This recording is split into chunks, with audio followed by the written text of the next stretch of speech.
देश के स्तर पे जितना पैसा बैंकों में जमा होता है वो उसका 70% राशि लोगों को ऋण के तौर पर, लोन के तौर पर मिलती है।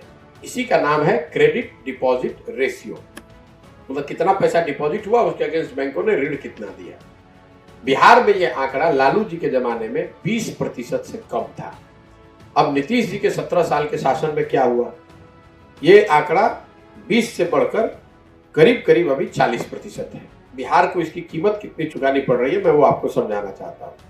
पिछले साल गरीब बिहार में लोगों ने 4,21,000 करोड़ रुपया बैंकों में जमा किया। 4,21,000 करोड़ रुपया बैंकों में जमा किए गए।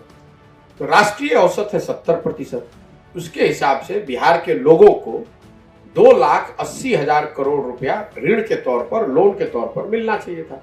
चाहे आप टैक्सी चलाना चाहते थे, सैलून चलाना चाहते थे, मछली की खेती करना चाहते थे, अंडे का कारोबार करना चाहते थे, जो भी छोटा मोटा व्यापार करना चाहते थे, इसके लिए आपको 2,80,000 करोड़ रुपया बैंकों से ऋण मिलना चाहिए था।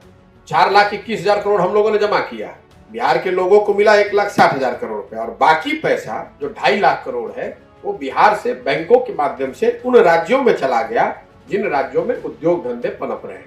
तो बिहार की गरीब जनता की कमाई या जो हमारी बचत है, इस पैसे का उपयोग करके कर्नाटक में, तमिलनाडु में, गुजरात में, महाराष्ट्र में उद्योग धंधे लगाए जा रहे हैं, वहां व्यापार हो रहा है।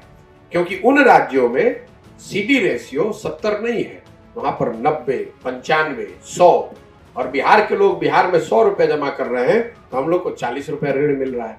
अगर आप बहुत कंजर्वेटिव 1 लाख करोड़ रुपया भी मांग लीजिए या 1.5 लाख करोड़ रुपया मान लीजिए कि हर साल ये पैसा बैंकों से शिफ्ट हो रहा है बिहार से दूसरे राज्यों में, तो जरा आप अंदाजा लगाइए कि 30 साल लालू नीतीश के राज में कितना बड़ा पूंजी बिहार से शिफ्ट होकर दूसरे राज्यों में चला गया।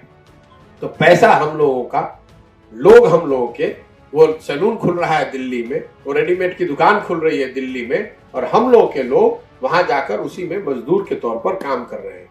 तो हम लोग का नजरिया ये है कि बिहार में रोजी रोजगार के लिए शिक्षा व्यवस्था का सुधरना, स्किल ट्रेनिंग देना, और उसके साथ बहुत बड़े पैमाने पर ऋण की उपलब्धता, पूंजी की उपलब्धता, जो कि बिल्कुल संभव है। क्योंकि ये बैंकों पर, ये कोई हमारी सोच नहीं है, बैंकों की ये जवाबदेही है। हर साल इसकी बैठक भी होती है, मुख्यमंत्री स्वयं उस बैठक में जाते हैं। हर बैठक में उन्होंने, पिछले 17 साल का बैठक भाषण आप उठा के देख लीजिए, हर बैठक में उन्होंने इस बात के लिए अनुरोध किया है कि बैंकों को यहाँ सीडी रेशियो कम से कम राष्ट्रीय औसत के बराबर करना चाहिए। आज तक इस पर कोई प्रगति नहीं हुई है। अगर सिर्फ राष्ट्रीय औसत के बराबर बैंक यहाँ ऋण देने लगे तो हर साल बिहार की गरीब जनता को करीब 1.25 लाख से 1.5 लाख करोड़ रुपया अलग से व्यापार करने के लिए, उद्योग लगाने के लिए, स्वरोजगार के कोई काम करने के लिए मिलने लगेगा। ये कितनी बड़ी राशि है, ये इसका अंदाजा आपको इससे होगा कि पूरे बिहार का बजट है करीब 2.25 लाख करोड़, और 1.5 लाख करोड़, 2 लाख करोड़ रुपया हम लोग का पैसा बैंकों से यहाँ से शिफ्ट हो रहा है दूसरे राज्यों में। तो हम लोग की गरीबी कैसे दूर होगी?